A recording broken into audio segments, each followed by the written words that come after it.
This channel does not promote any violent, harmful, or illegal activities. All content provided by this channel is meant for an educational purpose only.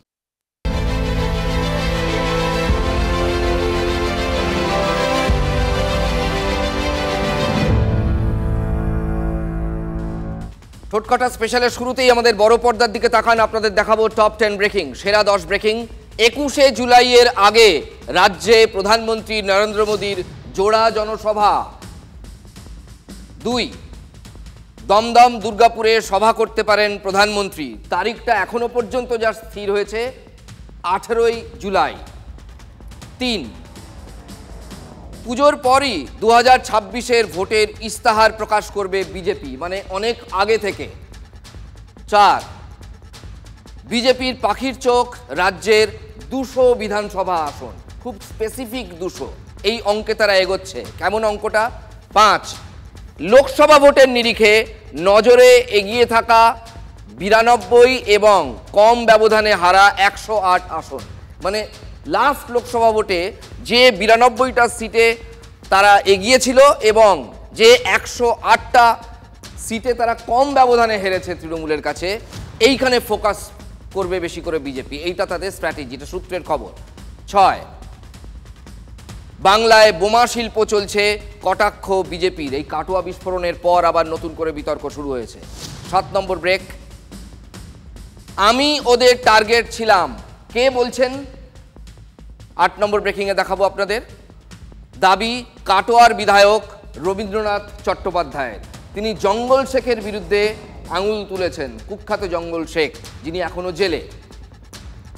9 নম্বর, কুখ্যাত জঙ্গল শেখের দিকে আঙুল বিধায়কের, যে ধরা পড়েছে আহত অবস্থায়, তার সঙ্গে জঙ্গল শেখের কানেকশন আছে, লিঙ্ক আছে, এবং তাকেই মারার জন্য, তাদের দলের ছেলেদের মারার জন্য এই বোমা বাঁধার ওখানে কাজ চলছিল, এটা তিনি অভিযোগ করেছেন, কাটোয়ার বিধায়ক। 10, পড়শি মহিলাকে খুনের অভিযোগ সিভিক ভলান্টিয়ারের বিরুদ্ধে। আপনাদের দেখালাম টপ 10 ব্রেকিং।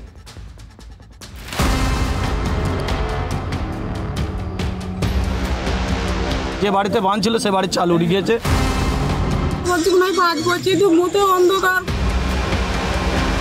আমার উপরে হামলা হতে পারে।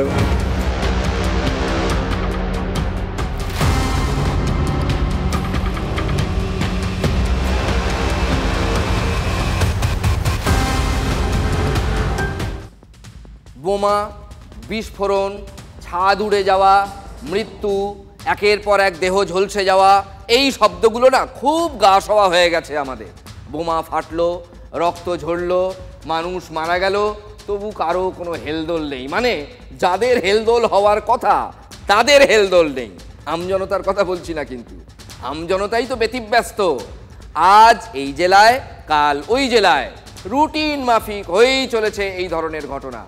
একবার যদি পরিসংখ্যান দিতে শুরু করি না, 2022, 23, 24, তাহলে গুণে শেষ করা যাবে না। 1 ঘন্টার একটা বুলেটিন শুধু সেটা নিয়েই বলতে পারি আমি। এক্ষুনি যে ছবিগুলো আপনাদের দেখালাম সেটা সবে কাল হয়েছে। একবারে গরমাগরম ইস্যু পূর্ব বর্ধমানের কাটোয়ার রাজোয়া গ্রামে, তার আঁচ এখন ভালো মতো টের পাওয়া যাচ্ছে। এই বাড়িতেই, এই পরিত্যক্ত বাড়িতেই বোমা বিস্ফোরণ হয়েছে, পরপর 2টি বোমা বিস্ফোরণ হয়েছে, এবং বিস্ফোরণের জের এতটাই যে দেখা যাচ্ছে যে বাড়ির চাল উড়ে গেছে, যে কংক্রিটের প্রাচীর, সেই কংক্রিটের প্রাচীর বহু দূরে এসে ছিটকে পড়েছে, এবং আশেপাশের বাড়িতেও কিন্তু ক্ষতিগ্রস্ত হয়েছে। এলাকাবাসীরা জানাচ্ছে যে তারা বোমা ফাটার আওয়াজ শুনেই তারা বাইরে বেরিয়ে আসে, এবং বাইরে বেরিয়ে এসে দেখতে পায় কয়েকজন ছুটে পালাচ্ছে। মাত্র কয়েক সেকেন্ডের ব্যবধানে পর পর 2বার বিস্ফোরণের শব্দ পান এলাকাবাসী। তার ভয়াবহতা চোখের সামনে আপনাদের দেখাচ্ছি, জলজল করছে। ধ্বংসস্তূপ থেকেই উদ্ধার করা হয়েছে একটা ছিন্ন ভিন্ন দেহ। যে মারা গেছে তার নাম বরকত শেখ। অদ্ভুত ব্যাপার, তার বাড়ি কিন্তু কাটোয়ায় নয়, ঘটনাটা কাটোয়ার রাজোয়া গ্রামে, কিন্তু যে মারা গেল তার বাড়ি কাটোয়ায় নয়, তার বাড়ি কোথায়? পাশের জেলা বীরভূমের নানুরে। তাহলে প্রশ্ন ওঠে, এই যে মারা গেছে তাকে ওইখানে কে নিয়ে এসেছিল এই কারবার চালাতে? প্রশ্ন উঠবেই তো, তাই তুলছি। আরও অনেকে ছিল বলে অভিযোগ, তারা সব গেল কোথায়? এসবের মধ্যেই একটা বড় প্রশ্ন, এই বোমাগুলোর বাধার উদ্দেশ্যটা কী ছিল? নিশ্চয়ই এলাকায় শান্তি ছড়াতে নয়, অশান্তি বাঁধাতে। স্থানীয় বালিঘাটের দখল নেওয়াই মূল উদ্দেশ্য ছিল, কারণ এই বর্ধমান, বীরভূম, পূর্ব বর্ধমান, যেখানে যেখানে অজয় গেছে, যেখানে যেখানে ময়ূরাক্ষী গেছে, এখানে বালি বড় লোভনীয় এবং জালি কারবার। একের পর এক এমন ঘটনা, বেশ কয়েকটা নাম উঠে আসছে এই ঘটনায়। জঙ্গল শেখ, তুফান চৌধুরী। জঙ্গল কিন্তু আগে তৃণমূলেরই সম্পদ ছিল, সে তৃণমূলের কাউন্সিলর ছিল, দাপুটে নেতা, এবং এক কথায় দেখুন তাকে এলাকাবাসী কুখ্যাত বলেই জানে। 2015-এ খুনের মামলায় গ্রেফতার হওয়ার পর তাকে তৃণমূল কংগ্রেস বহিষ্কার করেছিল। গতকালের বিস্ফোরণে আহত তুফান চৌধুরী, যার নাম বোমাচক্রের মূল কারিগর হিসেবে উঠে আসছে, সে এই জঙ্গলের অতি ঘনিষ্ঠ। কিছুদিন আগেই জেল থেকে ছাড়া পেয়েছে তুফান। হিসেবটা এবার একটু পরিষ্কার হচ্ছে আপনাদের কাছে। জঙ্গল, তুফান এবং তাদের দলবল, ডেডলি কম্বিনেশন, এরাই এই বোমার চাষ করতে ব্যস্ত ছিল। এবং উদ্দেশ্যটা কি ছিল? বালিঘাটের দখল আবার হাতে ফিরে পাওয়া। অভিযোগ অন্তত তেমনই। গ্রামের ফাঁকা পরিত্যক্ত একটা বাড়ি তারা বেছে নিয়েছিল, সেখানে দিব্যি বোমা বাঁধার কারবার চলছিল, কিন্তু কেউ জানতো না। মানে আবার বলছি, যাদের জানার কথা তারা জানতে লাগবে তো, আমি আপনি জেনে কি হবে? যাদের জানার কথা, খবর পেয়ে গিয়ে যাদের রেড করার কথা, তাদের কেন সোর্সগুলো এখন অকেজো হয়ে গেছে? যে কথা মাঝে মাঝেই মুখ্যমন্ত্রী বলেন যে আপনাদের আগে রিপোর্টাররা খবর পেয়ে যায়। তুফান ঘটনায় আহত যে মূল অভিযুক্ত, তাকে ইতিমধ্যেই গ্রেফতার করেছে পুলিশ, যদিও তার পরিবারের দাবি সে এসবের মধ্যে নাকি ছিলই না। মা ওই রকম বলতে পারবো না, আমি সবাই বলছে ওগো তুফান মরে গেছে, তুফান মরে গেছে, যদি তাতে বেলি গেলাম বা গিয়ে কি দেখলেন? যে ওই ওই এমনি সব ঝল খাইছে। তুফানকে এইসব করতো নাকি? না, কোনো দিনকার জন্য কোনো পক্ষে করছে না। মায়ের চোখে ছেলে নির্দোষ, তাই হয় সচরাচর, তাই হয়। মায়ের মন তো মাই বা জানবেন কি করে? কিন্তু পুলিশ সূত্রের খবর, ইতিমধ্যেই তুফানের বিরুদ্ধে বহু হাতে গরম প্রমাণ পুলিশের কাছে এসেছে। একজন স্থানীয় ব্যবসায়ী, তার কথা শোনাবো আপনাদের, আরও একটু স্পষ্ট হয়ে যাবে ছবিটা। আমার দোকানে ওই 7:30 15 নাগাদ এসছিল, ওর সাথে আরেকজন ছিল। আমাকে বললো যে এরকম ধরনের সুন্দর দরকার। আমি বললো না, সুন্দর তোমার কাছে নেই। দিয়ে বললো এখানে কোথাও পাওয়া যাবে না, দেখো আগে কোথাও পাওয়া যাবে কিনা। সঙ্গে আর একজন লুঙ্গি পরে একটা পাতলা করে একটা ছেলে ছিল, ওকে আমি চিনি না। কিসে এসেছিল ওরা? বাইকে। ওকে চিনতেন? হ্যাঁ, চিনতেন তুফান চৌধুরীকে আগে? হ্যাঁ, আমার পাশের গ্রামে ছিল, তো সেই হিসাবে চিনি। ভালো জায়গা থেকেই আনা হয়েছিল তুফানকে আমদানি করে ওই গ্রামে, না? কোথা থেকে আনা হয়েছিল বলুন তো, আরেকবার মনে করিয়ে দিই। নানুর থেকে। এই নানুর দুম দাম যেখানে হতেই থাকে, একেবারে জলভাত। সকালবেলা উঠে যেমন টুথপেস্টে আমরা ব্রাশ করি, একটা শ্রেণী আছে, ওরা লোফালুফি খেলে। তুফানকে চিনতে কিন্তু ইনি ভুল করেননি, মানে এই ব্যবসায়ী। এবং এখানেই প্রশ্ন, সে হঠাৎ সুতলির দড়ি কিনতে কেন বেরিয়েছিল এবং অত পরিমাণে? বোমা বাঁধতে সুতলি কম পড়েছিল? তাই কাল ভর সন্ধে বাইক নিয়ে সুতলির খোঁজে দোকানে দোকানে হানা দিয়েছিল তুফান, এবং কিছুক্ষণ পরেই বিস্ফোরণে কেঁপে ওঠে গোটা গ্রামটা। হিসেব এরপরও কি মিলবে না? অঙ্ক এত কঠিন?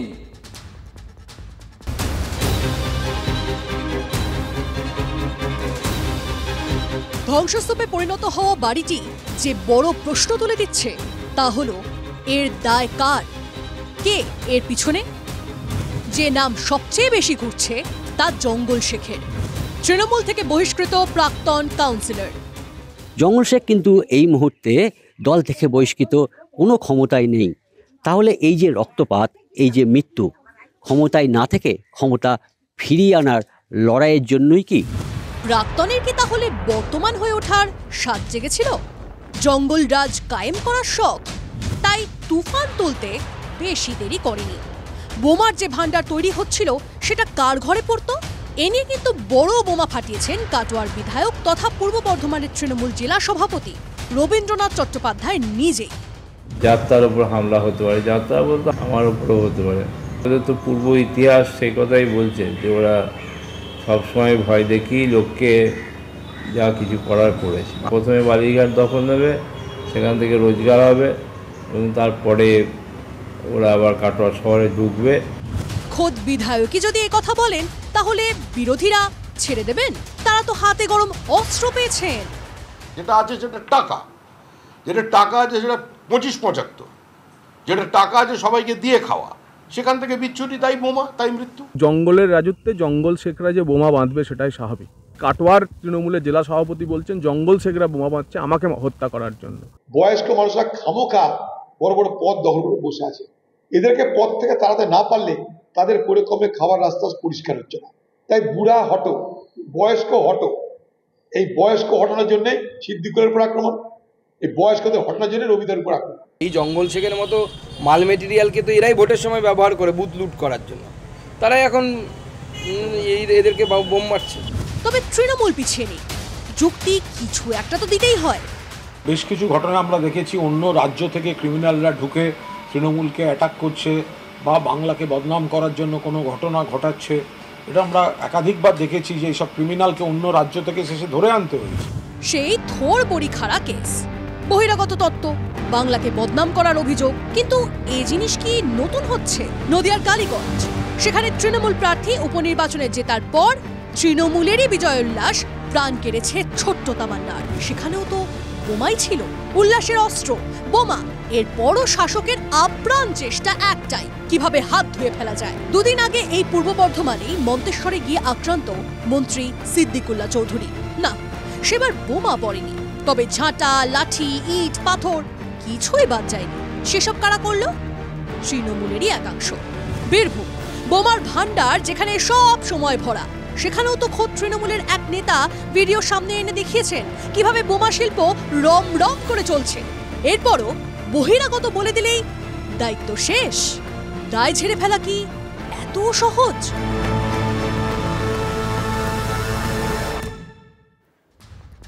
কাটোয়া পূর্ব বর্ধমান জেলায় খুব ব্যস্ত শহর, জমজমাট শহর, বর্ধমান শহরও। বর্ধমানের পুরপ্রধান পরেশচন্দ্র সরকার, বর্ধমান দক্ষিণের বিধায়ক খোকন দাসের উদ্যোগে সংস্কৃতি লোকমঞ্চে 21শে জুলাইয়ের প্রস্তুতি সভা চলছিল। সেখানে আর কে ছিলেন? ছিলেন তৃণমূলের বর্ধমানের জেলা সভাপতি রবীন্দ্রনাথ চট্টোপাধ্যায়, যিনি একটু আগেই জঙ্গল শেখের বিরুদ্ধে অভিযোগ করলেন। সেই হাটেই হাঁড়িটি ভাঙলেন পূর্বপ্রধান পরেশবাবু। দেখুন তো কি হাঁড়ি ভাঙলেন। মাননীয় মুখ্যমন্ত্রী বলেছেন অবৈধ নির্মাণ করা চলবে না, সরকারি জায়গা দখল করা যাবে না, পুকুর ভরাট করা যাবে না। সমাজে যারা এগুলোতে মদত করেন, যারা এগুলো করে থাকেন, তারা নেতা হন আর কর্মী হন, আমি বলি একটু লাগাম দিন, একটু লাগাম দিন। আপনারা সকলে ভালো, সবাই দলের সম্পদ, কিন্তু আমি সম্পদ অনেককে বলছি যারা এসব করেন, একটু লাগাম দিন আগামী ভোট পর্যন্ত, 26 পর্যন্ত। এটা এখন ধরেই নিয়েছেন যে আমার বোধহয় এটা অধিকারের মধ্যে পড়ে, আমার বোধহয় বার্থ রাইট। আমি নেতা হয়েছি, তুই একটা বাড়ি করে নে, পৌরসভার প্রাণও লাগবে না, নিয়মও লাগবে না। পুকুর একটু 2-4টে ট্রাক মাটি ফাটি ফেলে। আমি অনুরোধ করছি 26-এর নির্বাচন পর্যন্ত এই সমস্ত উপকারী কর্ম থেকে পরের উপকার করতে যাচ্ছেন, বাড়িটা করে নাও, পুকুরটা ভরিয়ে দাও, এই উপকার করবেন। এসব যখন বলি না এই খবর পরিবেশনের সময়, ভেতরে ভেতরে না হাসি পায়, জানেন, করুণা হয়, হাসি পায়, দুঃখও হয়। রাজ্যবাসী হিসেবে দুঃখ তো হবেই। রাজ্যবাসী প্রত্যেক দিন সাংবাদিকতা করি, আপনাদের এত খবর শোনাই। ভাবুন, একজন নির্বাচিত পুরপ্রধান তার দলের লোকজনকে বলছেন যে একটু লাগাম দিন, বেআইনি নির্মাণে উৎসাহ দেওয়া, ছাড়পত্র দেওয়া, পুকুর বোঝানো, অ্যাটলিস্ট 2026-এর বিধানসভা ভোটটা পর্যন্ত লাগাম দিন। আমরা বলছি না, চিরতরে লাগাম দিন। জনতা লাগাম চায়, নলে জনতা লাগাম পরিয়ে দেবে। হাতে লাগাম জনতাই পরিয়ে দেবে। আপনারা বলেন না, মামাটি মানুষ। বর্ধমানের পুরপ্রধানের কথা শুনে আপনার কি মনে হলো? দেখুন তো জেলা বিজেপির মুখপাত্র শান্তরূপ দে ঠিক সেটাই বলছেন কিনা যেটা আপনি ভেবেছেন। টক করে নেমে পুরপ্রধান কি বলছেন।